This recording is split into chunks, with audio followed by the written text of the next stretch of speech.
Mortis Maledictum is a cosmic dark fantasy story, and as such may contain content not suitable for all audiences. Listener discretion is advised. Now, enjoy the show. Here you are again, prepared to turn the page. You know the risk and know the danger. Let us begin. Sammie, run. Aunt Aggie's voice cut through the haze like a knife. It snapped my focus back into the present. Even still, it took a moment to remember what was happening. We were tearing through the woods near our farm, but why? Something, or someone, was chasing us. The next second, it all came flooding back. The Wraithwind had come to Lonely Valley because of the void left when Mama banished the Queen. Jim White, the undead scourge to my family and so many others for countless generations, had come looking for help. Together, and with my Aunt Agatha's help, we had gotten rid of the Wraithwind by bringing the Queen back to fill the void. But to do it, I had pushed Jim into the Briarstag's open grave and buried him. I didn't feel any remorse for what I had done. He was the reason this whole madness had started in the first place. I stumbled on a root that had caught my foot and tasted the soft, leafy soil as I tumbled. I scratched my hands trying to stop the fall, but before I could get back up and dust myself off, Mom and Agatha were there. My other aunts, Lindy and Carol, were with us too. I didn't know if it was the shock of hitting the ground or Agatha's words shaking off my haze, but the last pieces finally clicked into place in my head. Mama, Aunt Lindy, and Aunt Carol had banished the Queen and her monstrous pet, the Briarstag, to rescue my little brother John. But in doing so, they banished themselves too. When we brought them back, the Queen looked at us with such open hatred. We all knew what was coming next. She simply turned to the Briarstag and muttered a single, resonating word. Kill. In our coven, Lindy and Carol didn't have much in the way of power, but the twin witches knew defensive charms so well they might as well been tattooed on their skin. They placed a fast ward on the clearing where the banishment and subsequent summoning occurred, which kept the Queen and the stag inside while we ran. It wouldn't last, but for a few desperate minutes, we needed every second we could get. Mama had grabbed my hand and pulled me along, and together the five of us took off for the Holloway farm, where each of us had prayed the heavy wards our great-grandmama laid would hold the darkness back. What we didn't count on was the Queen's influence seeping out, even though her physical body was remained trapped in the glade. She raised a powerful miasma that made my head buzz like a static on a television screen tuned to the wrong channel. That was what had stopped me cold, and what slowed my steps and made my legs heavy. Mama held my hand again and dragged me forward. We finally cleared the woodline and raced across the last few hundred yards to the porch. I turned then and saw Aunt Aggie still out in the grass. She had pulled out a long golden chain from somewhere and swung it into the long arcs above her head. I didn't know what she was doing until the stag emerged from the woodline a few seconds later. It reared back and charged at Aggie, but my aunt didn't flinch. She let loose with the chain, which stretched and split in midair. It formed a shimmering metallic net which wrapped around the stag's antlers and caught its legs all at the same time. The beast stumbled, and a very human shriek of outrage bellowed out from somewhere inside it. Agatha turned back to us and raced up the porch. That won't hold for long.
Sammie didn't have the meager power the twins did, and she knew it was only a matter of time before she would have to step up in the coven. But she didn't have Beth's experience either. I didn't want this life, and I had done my best to leave it behind when I did. Leaving my sisters those years ago had been one of the hardest things I had ever done in my life. But I couldn't just sit around and wait for some unknown danger to waltz in and destroy us. My self-made exile had all ended when Sammie had come to find me, bringing that terror, Jim White, with her. Now, I was back in the line of fire with him. And when the stag freed itself from the wards Lindy and Carol had cast, I knew I had to do something. I threw my net over it, nullifying its power, even if only for a while, and we went inside to try to come up with a plan to survive the inevitable. Why in the immortal soil did you piss off a guardian? Don't talk to me that way, Aggie. You don't know what it's been like. You left, remember? Beth's voice was sharp and cold. Something had hardened in her soul. She wasn't the same Beth Holloway I had known when I left. It was like my sister was gone, and I didn't know the woman standing in the skin in front of me. That's right. I left. But if you were handling it, why'd Sammie have to come find me, Samantha would have been just fine. We did what we had to do. We got rid of the queen and the brass stag. Lonely Valley would have been safe once the wind died down. I scoffed, which just pissed Beth off even more. She threw her hands up and stomped off into the kitchen. She didn't know what the wraith wind would have done to this place. Sure, it would have died off eventually, but what would have been left? I knew that even if Sammie and Little John had survived, they wouldn't have been in any condition to take care of the valley from whatever decided to move in next. What in the world? Lindy asked, her shock lingering in the air like the echoes of the sound. I didn't know what had happened, but it sounded like it came in from the back of the house. I was close. It was outside. The stag had broken free and decided to take its anger out on the barn. It had ripped the two 20-foot-high doors clean from the rail. It had gone inside, and debris flew out the newly opened doorways as it thrashed the farm storage. I realized too late the stag wasn't acting solely out of anger, but as a distraction. Sammie collapsed to the soft carpet in the hallway, and I spun to see Beth running over to her. She cradled her head, but Sammie's eyes were closed. Then, in a breathy whine, the queen spoke through Sammie's lips. You stole from me, from my place. You insulted my guardianship in this world and risked breaking our reality with your petty feud with my stag. Now, I will remove you. You can't remove us. We're attuned to your land, and you wouldn't hurt your own land. Beth looked down at her daughter, pain across her face, but words still as cold as ever. I will hurt what I wish. Your lives mean nothing to me, and I will replace you. The lives of those who live in lonely mean very little, but still more than yours. I will replace them all. We will fight you tooth and nail, but it doesn't have to end that way. The Wraithwind stole your teeth and claws. It turned them from you and corrupted them. I bet you want that threat purged, and we are willing to do that just like our coven did with Jim White. But for that, we would be even. You ask for a truce between us? Yes. Interesting. I will take my vengeance on this valley unless you clear out the vestiges of the wind and remove an intruder in my domain. You will do these things for me, or I will wipe out this town and start over as a wilderness. I think it will only take a handful of years before this valley attracts a new stock of chattel for my children. Beth almost snapped a reply I was sure to be filled with hate and equally useless in solving the problem. I cut her off. We'll do it. What is the invader? Sammie's eyes remained closed, but her head tilted in my direction as though regarding me for the first time. Aw, tiny Agatha came home, did she? I thought I recognized you, but you witches all tend to look the same to me. I assume netting my stag was your doing? Beth mouthed the words to me. What are you doing? I just shook my head and held a finger to my lips. I stopped your stag, and I cast the working that put Jim White in the grave. You may not think much of us, if you think of us at all. But if you try and wipe out Lonely, we will become a very prickly thorn in your side. Oh, tiny Agatha. I made the thorns, and the vines, and the brush, and the claws and teeth that stalk through it. I will outlast a little thorn. Beth had had enough posturing. Sammie still lay limp in her lap, and the queen still spoke through her. Enough. We will do it. Kill the invader and the corrupted children, and then you may have your truce. Until that time, know that I have Sammie Holloway's life in my hands. She breathed in my power, and she is mine to do with as I wish. If you fail in this task, the first life I take will be hers.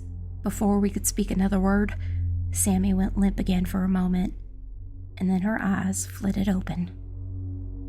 Mama, what's going on? A crash came from the building to our left. A man looked out among a large contingent of trash bags and dented metal cans. What in the hell's... Sir, what happened? Beth did her best to put on a show of calm authority, but I knew she was utterly terrified about what had happened to Sammie. I touched her arm and tried to reassure her and tell her I had this one. We had been out looking through Lonely all morning for any of the remaining beasts from the Wraithwind to fulfill part of the bargain with the Queen. I had thought we were nearly done when the crash had drawn our attention. It was like a snake, but faster. It was barely 3 p.m, and this man slurred his words like he had been drinking since 9 a.m. He clambered up out of the bags and swayed back and forth. The man put one hand up to his head, rubbing his eyes, and a look of complete shock clear on his face. Beth, go make sure he's okay. I'll track this thing down. She nodded, but the lines in her face made everything look contorted and grim. It had been a long day, and she knew as well as I did that a snake was exactly like the invader we were looking for. I needed to be careful, but at the end of the day, Beth needed to get home to Sammie and Little John. I grabbed my rod inside my jacket for look and reassurance, and then took off around the side of the building. I couldn't see the creature, but I could make out its path clear enough. There was a trail of dark, slimy liquid slithering down the alleyway. Ned pushed trash and boxes out of the way. The trail ended at a sewer grate. It's never easy, is it? I didn't particularly enjoy tight spaces, especially ones I knew had monsters in them. But there just wasn't any other way. I had to kill this thing or send it packing, and the rest of the family had their hands full. I took out the rod and pushed my power through it, feeling it thrum against the thread of my essence. Muttering a small mantra, I released the held power, shrouding myself in defensive energy. The grate was already open from the snake's descent, and I quickly swung my legs over the edge and slipped down onto the oily metal ladder bolted to the wall. Climbing down in silence, I reached the bottom and noticed just how dark it was down there, and how badly it smelled. It was a mixture of rotten food and mold. I tried not to think about what I was walking through, but I held up the flashlight I was smart enough to have in a pocket. It was a pen light, just small enough to fit in my undersized pockets. Never really did understand why women's clothes hated pockets, but it was too late to put on a different pair of pants. I'm sure there was a metaphor in there somewhere about the situation I was in, but I didn't have time to think about it. I swung the small light left and right, looking down the passageway in the sewer in both directions for some sign of the snake. The glow was weak, and it didn't help nearly enough. So instead, I reached within myself and felt for the creature. I pushed out with my power and sent it racing down the sewer lines, making a mental map at the same time. A voice thudded in my head. It was a hiss and a rumble together, layered over an ancient power. Why do you pursue me, little witch? I answered instinctively, with raw emotion and shock at the creature's ability and intelligence. If snakes could laugh, I think that would have been its response.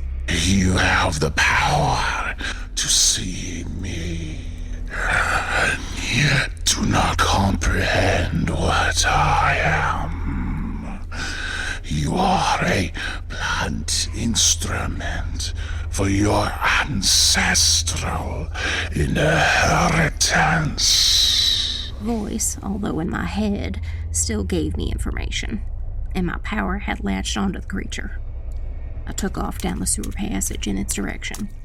My flashlight bobbed around as I moved, and its weak light barely provided me enough to see where I was going. Twice, I almost tripped over various decaying things laying across the center of the tunnel. What are you? I am the offspring of Unktakila. Your race has called me the terror in decades past. They have tried to drive me away, but I have no care for where you draw your imaginary territory. Do not dictate my hunting grounds. I have heard of you. There are legends about you. Why are you in Lonely Valley? I was buying time and hardening my mental defenses to ward my mind against any potential assault. The thing was close now, but a major obstacle remained. Rounding the last corner in the sewer, I finally saw it with my own eyes. The thing my reach had told me was there, but seeing it removed all doubt. The sewer ended abruptly, and the ground became slick natural rock. The floor sloped down onto a black pool of water. Small ripples bounced along the surface from a stalactite dripping from the ceiling. This flooded tunnel left the sewers behind and surfaced into ancient caverns. Tennessee was filled with these caves, and this one provided the terror with a perfect lair. I thought about just how scared I was to enter that dark water with a giant snake on the other side. But then I thought about what the Queen had said, and about Sammie. Clicking the pen light on and off a few times nervously, I made up my mind and steeled my resolve. The light was weak, but it was waterproof. I'd be able to see enough. I knew how far it was until the next section with air and tried to calculate if I could swim the distance in time. Finally, with as deep a breath as I could hold, I waded into the dark water. It was cold, but not frigid, and there was thick algae just under the surface. As I pushed through that layer, the water thinned out, and I reached back out with the energy my mother gave me, and felt the edges of the tunnel. Shining my flashlight forward, I kicked my legs as hard as I could, and swam in the direction of the nearest air pocket. My vision began to narrow, and I felt my pulse pumping in my head when I reached the surface. There was only enough air for one single inhalation, and I took it in greedily before diving back down towards the next pocket. I swam through the murk for several hundred yards until I finally found a dry tunnel. Spitting, sputtering, and exhausted, I climbed out of the water and laid on my back, gasping for air. I felt a chuckle in my mind. A hiss came from the darkness off to my right at the same time. Oh, aren't you a delicious fish? During my exertions, I couldn't keep monitoring where the beast was, and all my efforts had been on locating the next breath of air. Apparently it had found me, or else laid in wait for its dinner to walk right to the monster's front door. I saw something move just at the edge of my flashlight's tiny beam. It was something enormous, but nearly invisible. I reached out with my sight instead, and was almost floored with the sheer size and power of the being coiled up in the corner of the cavern. I recognized the creature as one of the great serpents of the Dakotas. What was it doing here? I didn't know. There was a book in the farm study I'd read once many years ago. It talked about the ancient snakes, the Unktihi. I thought. It had been so long ago, I couldn't remember. The thing moved again, and it brought me back to the present. I needed any information I could conjure up about it or its vulnerabilities, but I had to live long enough to remember. Come here, little fish. I haven't eaten a witch in 100 years. Never have I eaten one who could swim as you do. It sprang at me faster than lightning, and only the defensive power I had woven about myself earlier staved off the brutal attack. The pressure in the cavern tripled as the eldritch shield turned the snake's kinetic force into heat and energy, and my head swam. I scrambled out of the center and put my back to one sloping wall, hoping it would limit how it could attack because of its sheer size. As expected, the thing recovered and sprang at me again, but the ceiling restricted its movement, and I was able to just deflect its strike with a wall of air I had channeled through my rod. Suddenly, its tail slammed into me from the side and knocked me away from the wall. The frontal strike had just been a distraction to force my defenses out in the wrong direction. I landed hard on my left wrist, and the shock flew up my arm to my shoulder. I would have cried out if I had the energy to do so. Somehow, the serpent had managed to strike at me again as I landed, and I had defended against it in the same way as before. This time, however, I didn't have a wall helping protect me. I followed the strike up with hammering blows with its tail, all the way laughing in my head. Through one of the jarring hits, something in my mind cleared, and I remembered a line from the book. The story said that the snakes could be defeated with enchanted arrows, but it had to be enchanted by a spirit of nature. That wasn't me, and there was only one being I could think of that would answer my call. Time seemed to slow, and my focus increased. I deflected the blows aside instead of trying to defeat them head-on, while keeping one part of my mind, the instinctual part, on the task of staying alive. The rest reached out and sought the being I hoped would answer.